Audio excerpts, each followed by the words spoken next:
Halo Sobat Jantung Sehat, hari ini kita akan taping video live bersama The ITV untuk membahas penyakit seputar postural ortostatik tachycardia syndrome atau disingkat dengan POTS. Dan juga kita akan bahas kaitannya penyakit POTS ini dengan pasien COVID-19. Apakah ada hubungannya? Saksikan terus kegiatan saya hari ini terkait acara live di The ITV. Semoga bisa bermanfaat.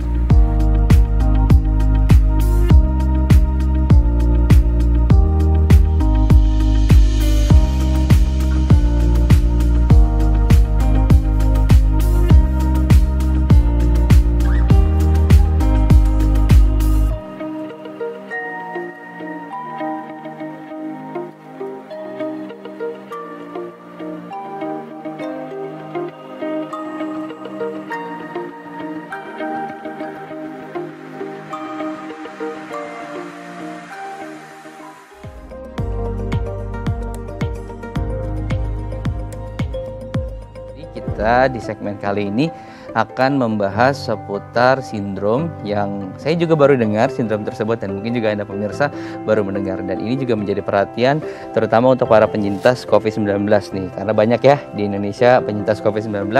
Nah, ternyata sindrom ini juga kemungkinan bisa juga menyerang penyintas COVID-19. Kita akan membahasnya bersama dengan Dr. Sigit Pratama Yustitia Nasarudin selaku dokter spesialis jantung dan pembuluh darah. Selamat pagi, Dokter Sigit. Selamat pagi, Mas. Salam sehat, Dok. Apa kabar?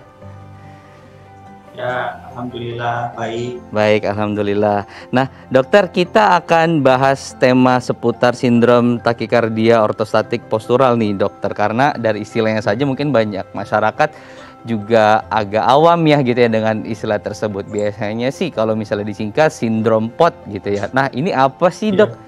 Dan apa kemudian penyebab-penyebabnya? Apakah penyintas COVID-19 juga mesti harus mengkhawatirkan dengan sindrom ini, Dok? Silahkan, Dokter Sigit.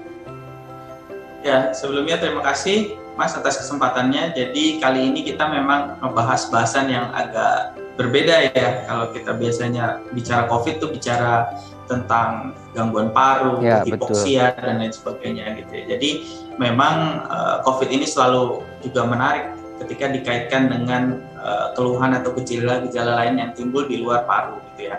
Nah, kalau di bahasa Inggris itu sebutannya adalah postural orthostatic tachycardia syndrome atau kita sebut dengan POTS ya. Jadi ini suatu kelainan di mana terjadi intoleransi ortostatik.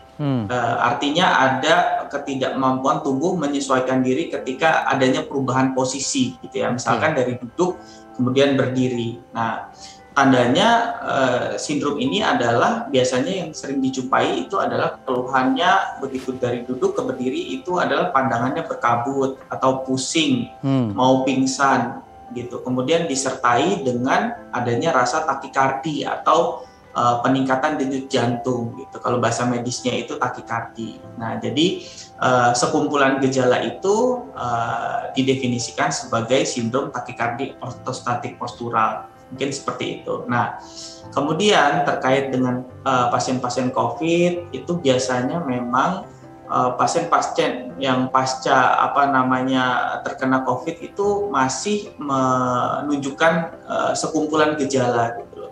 Salah satunya POTS ini, dan penelitian-penelitian pun masih terus berlangsung untuk mencari tahu sebab-sebab dari terjadinya POTS pada pasien-pasien COVID seperti itu.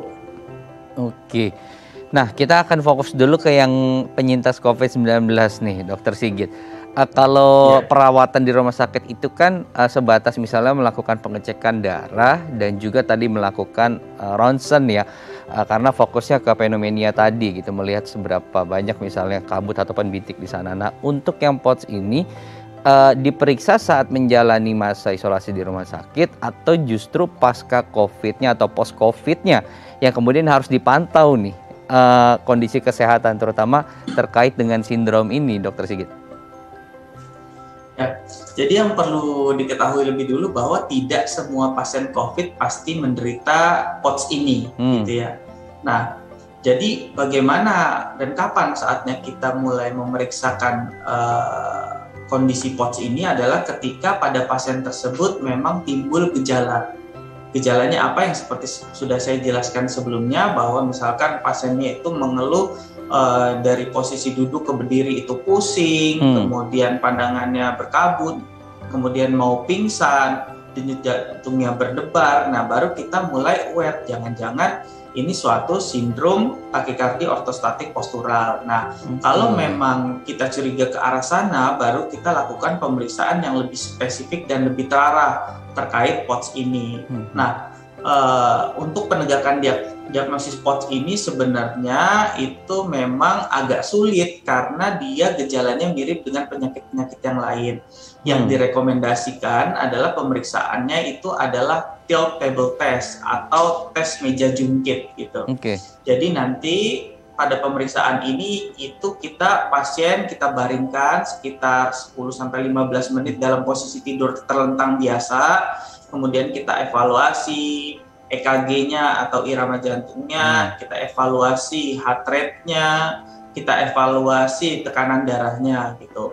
Nah, setelah 10-15 menit posisi tidur, kemudian posisinya kita pindah. Jadi itu kursinya itu bisa kita atur, Mas Imam. Jadi bisa kita berdirikan sekitar 70 derajat gitu ketinggiannya, sehingga dia hampir seperti berdiri. Nah, itu kita diamkan, kita evaluasi itu selama 45 menit.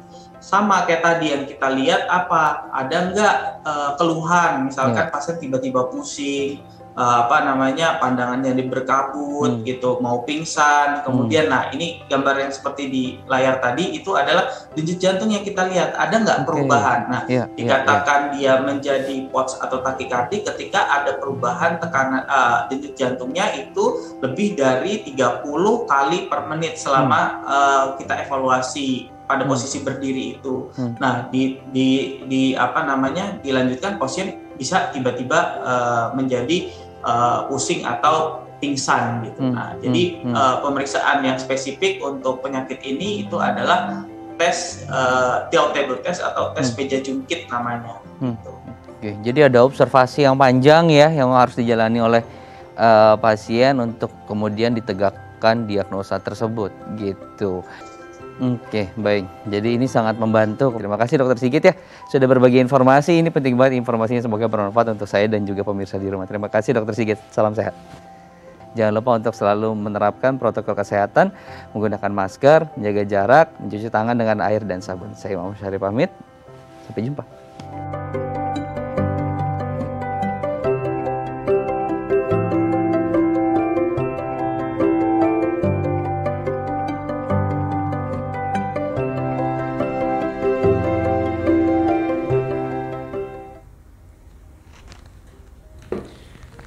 Ya, hari ini kita sudah selesai tapping untuk live bersama The ITV membahas tentang postural ortostatik takikardi syndrome atau dikenal dengan POTS ya.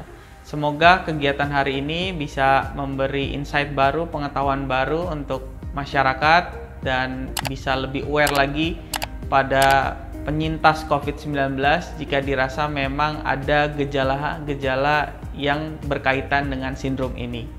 Saksikan terus channel YouTube saya, dan buat yang belum subscribe, yang belum melihat video-video sebelumnya, silahkan karena mungkin ada manfaat dari video-video lainnya tersebut. Salam Sobat Jantung Sehat.